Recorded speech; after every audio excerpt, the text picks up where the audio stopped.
কোকৰাঝাৰ আদালতৰ গুৰুত্বপূৰ্ণ ৰায়দান। কোকৰাঝাৰ জে কোচৰ বিশেষ আদালতে হবিবুৰ ৰহমান নামৰ ধৰ্ষণকাৰীক 30 বছৰৰ সশ্ৰম কাৰাদণ্ডৰ ৰায়দান প্ৰদান কৰিছে।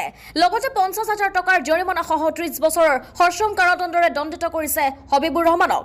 পক্সো আইনৰ অধীনত ধৰ্ষণকাৰী হবিবুৰ ৰহমানৰ বিৰুদ্ধে কোকৰাঝাৰ জিলাৰ বগৰীবাৰী আৰক্ষী থানাত গোচৰ পঞ্জীয়নভুক্ত হৈ থকাৰ উপৰিও অন্য বিশেষ গোচৰো পঞ্জীয়নভুক্ত হৈ আছিল। আজি কোকৰাঝাৰ জে কোচৰ বিশেষ আদালতে ধৰ্ষণকাৰী হবিবুৰ ৰহমানক 30 বছৰৰ সশ্ৰম কাৰাদণ্ড বিহিছে। আজি স্পেশাল জাজ জয়দেৱ কোচৰ আদালতে এটা ৰায় প্ৰদান কৰে।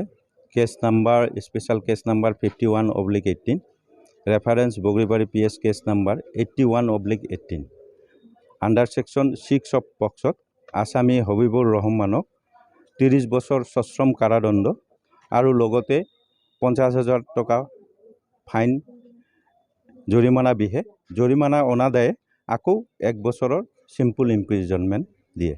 ঘটনাটো এনেধৰণৰ আছিল 2/8/2018 তাৰিখৰ দিনা 12টামান বজাত গছৰীয়াৰ ছোৱালীয়ে খেলি আছিলে লগৰীয়াৰ লগত।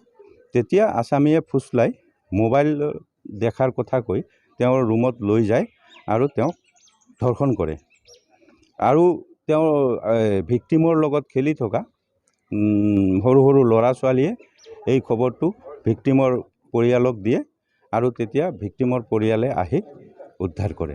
এইখিনিয়ে বয়স আছিলে 12 বছৰ, 11 পৰা 12 বছৰ আছিলে। আসামীৰ নাম হ'ল হবিবুৰ ৰহমান।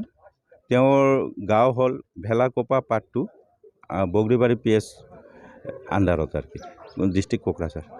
বয়স হ'ব আসামীৰ 27 পৰা 28 এবাউট।